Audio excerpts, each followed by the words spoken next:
ଜୀବନରେ ଭରି ରହିଛି ଅମାପ ସମ୍ମୋହନ ଏବଂ ଅସରନ୍ତି ସମ୍ମୋହନ। ଆଜି ଶିରରେ ମଣ୍ଡିତ ପତ୍ର ପୁଷ୍ପ ତୁଳସୀ ଖଚିତ ଟାହିଆ। ଓହୋ କି ସୁନ୍ଦର ଆପଣ ଦେଖାଯାଉଛନ୍ତି ପ୍ରଭୁ। ଟାହିଆର ଦୋଳାୟିତ ଅଭିନବ ଛନ୍ଦରେ ପହଣ୍ଡ ବଣାଇ ଆସୁଛନ୍ତି। ଏବେ ଦେଖନ୍ତୁ ହୋ ଭଗତେ ସ୍ୱୟଂ ମହାପ୍ରଭୁ ଗତି କରୁଛନ୍ତି। ହୋ ଭଗତେ ମହାପ୍ରଭୁ ଏବେ ନୃତ୍ୟରତ। ମହାପ୍ରଭୁ କେତେ ଆପଣ ଆଉ ଝୁଲିବେ ଝୁଲନ୍ତା ଠାଣିରେ, କେତେ ଆପଣ ଆଉ ଆମକୁ ବୋହିବେ। ବଳଭଦ୍ର ଭଗବାନ ତ ତାଣ୍ଡବ ନୃତ୍ୟ ରଚନା କରି ନାଚି ନାଚି ଚାଲିଗଲେ ଏବଂ ମା ଭଗବତୀ ସେ ତ ଶୂନ୍ୟ ପହଣ୍ଡିରେ ନାଚି ନାଚି ଚାଲିଗଲେ। ସୁଦର୍ଶନ ମହାରାଜ ମଧ୍ୟ ବିଦ୍ୟୁଦାମ ଗତିରେ ନାଚି ନାଚି ଚାଲିଗଲେ।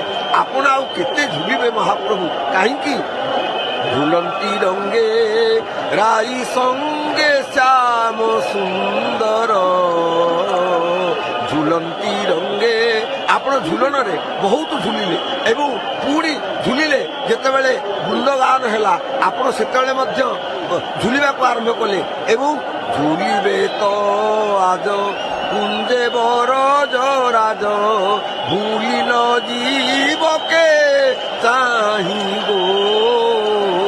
কেতে ঝুলিলে ଆପଣ ଦୋଳବେଦୀରେ ଝୁଲିଲେ, ଝୁଲଣରେ ଝୁଲିଲେ, ପୁଣି ଏଠି ରଥଯାତ୍ରା ଯେତେବେଳେ କଲେ, ଘୋଷଯାତ୍ରା ଯେତେବେଳେ କଲେ, ପତିତ ପାବନ ଯାତ୍ରା ଯେତେବେଳେ କଲେ, ମୈତ୍ରୀ ବଡ଼ଦାଣ୍ଡରେ ଆପଣ ମଧ୍ୟ ଝୁଲିଲେ, ଆଗକୁ ଝୁଲିଲେ, ପଛକୁ ଝୁଲିଲେ ଏବଂ ଝୁଲନ୍ତା ଠାଣିରେ ଆପଣ ଗତି କଲେ। ମହାପ୍ରଭୁ ଆପଣ ନୃତ୍ୟରତ ରହୁଛନ୍ତି, ଭକ୍ତ ପ୍ରେମରେ ଉନ୍ମତ୍ତ ହେଇଯାଇଛନ୍ତି। କାହିଁକି ନା ଭକ୍ତ ତ ଆପଣଙ୍କର ମନ ପ୍ରାଣ ହୃଦୟ ସବୁକିଛି।